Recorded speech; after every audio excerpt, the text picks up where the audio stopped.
Kay Angel, pagdating mo talaga dun sa Dubai, magano ka, hanap ka agad ng church, tapos lagi kang mag-pray. Yung prayer gawin mo parang paghinga na, yung without ceasing. Tapos humingi ka talaga ng lakas, katatagan, at saka humingi ka na,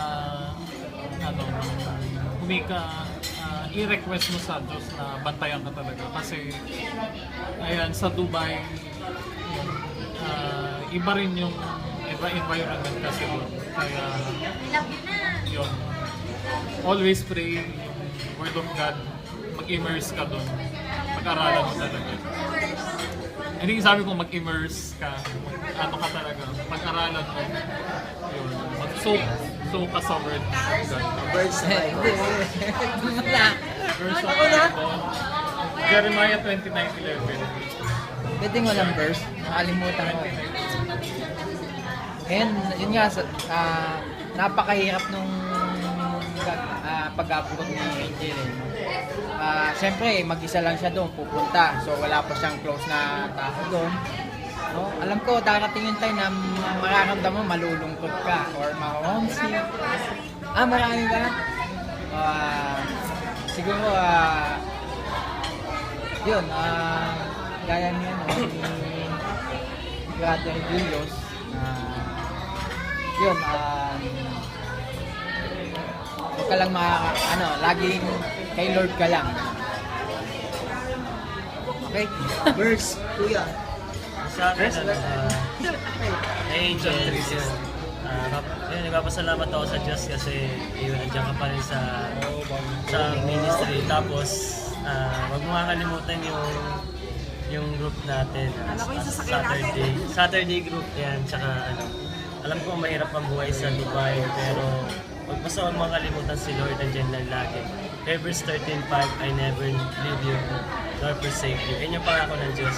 Tapos, basta kung nasa Dubai ka man, wag mo, alam ko yan Muslim country. So, talagang persecution yung dyan. Pero basta wag mo kakalimutan yung Hebrews 13:5. Ayun lang. Angel! Anghel! Mukhang wala yung anghel namin dito.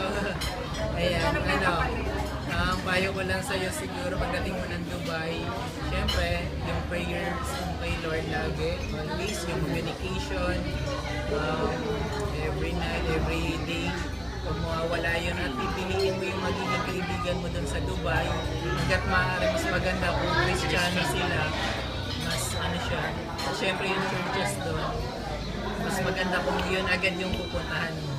Ang verse ko sa iyo, siguro yung life verse ko na lang, Philippians 4:13. I can do all things through Christ who strengthens me. Angel. Angel, ingat ka sa papunta ng Dubai. Nawa lagi kang doon. Mag-iingat sa mga Bombay kasi type na type nila yung beauty mo. No? Baka ipunta ka ng wilderness na walang makakatulong sa iyo doon. Pero pagkadating mo doon, i-honor mo lagi yung magiging boss mo para maging pagpapala ka sa kanila. At the same time, maghanap ka ng mga church doon. Mag-share ka doon ng gospel. No, wag ka maging pipi doon. Take care, always included. Tapos verse siguro yung live verse ko rin yung Galatians 5:22. Sasabihin pa ba? Huwag na, buklatin mo na lang mamaya. Ano version? Galatians? Si Angel na, o Angel. Hindi ako. Kasi sa sarili ko. Ako na? Angel. Oy, Angel. Si Angel daw yun. Baka mo Ingat ka, tapos may times talaga na may mga temptation na darating. Yan, ang nagbibigay ko sa sa'yo dyan is nasa James 4:7. James 4:7. This is the devil that will flee from you. This is the naman talaga kasi wait lang. Makatapos din yung mga temptation na yun. Ingat ka doon lagi. Tapos ano, if din ha. Pag may time. Thank you. Oh, ikaw na. Angel. Kuya ka. You're an angel of God. Yeah, of course, not a fallen. Ano mo tatanong mo angel of God? Joke pa. First ko sa'yo, James 1:5. At times, James 1:5. at times na syempre malayo ka, tapos pag nakausap ka, pag feeling mo naguguluhan ka, hindi mo alam anong dapat mong gawin, you should ask God for a wisdom. And He is generous to give you a wisdom. So, ayun, mamimiss ka namin. Pasalubong, yung kanina. Ice cream pala. Ayun lang. Ikaw na rin Ano yung... man sabi mo? Ikaw na! Ikaw na ako! Mahirap! Ayun o. Sinisave ko yung mga verses niyo. Hindi ko alam yung verse eh. Ate, sabihin mo lang. Huwag mong suotin doon yung mga sinusuot mo dito. Siyempre. Ayusin mo yung damit mo doon ah. Tapos gadget tayo. Sabihin mo IG na. Verse ko sa'yo, ano, nakalimutan ko yung verse, pero sinasabi doon, if you abide in me and my word abide in you, ask whatever you wish and it will be given to you. Okay? Si John something. Ingat ka doon, malaman ka namin. Pasalubong. Ano pa sa lubong? Dali. Ano, iPad mini. Wow! Hindi mag-IG niya. Writer down na lang. Pwede. Regalo mo ah. May habol daw si Carpe. Ano? Parang bitin daw yung 1 minute, sabi na. May habol daw si Carpe. Sabi ko, Yung size daw. Aaminin niya na daw talaga. Aaminin niya na daw. Kaya sabi bitin, 1 sabi ko, minute. tigwa 1 minute. Sabi ko, parang bitin yung iba. Tigwa 1 minute. Sige, sabihin mo na ano yung verse mo. Yun yan, Jeremiah 29:11. For I know the plans I have for you, plans to prosper you, not to harm you, plans to give you hope and a future. Ayun, nagsalita. Nagsalita. I Yun, love you. okay na. Bye-bye.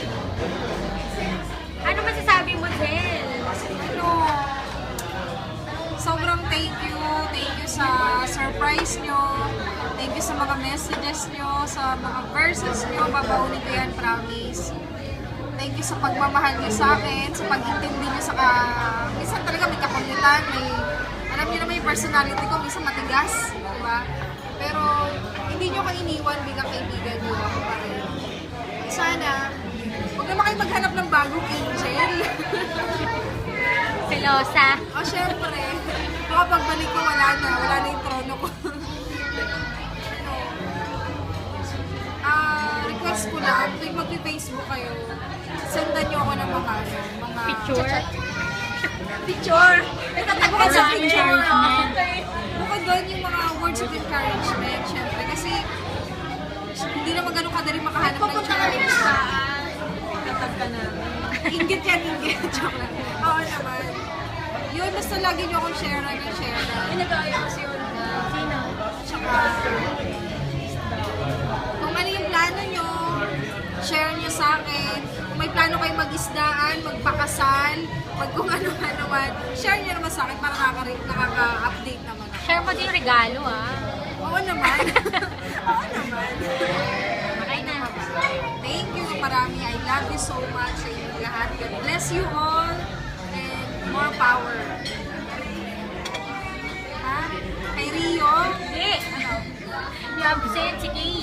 Uy, si Ate Kay! Ate Kay! Papanood niya to. Ikaw ang prophet ng buhay ko. Sobrang thank you.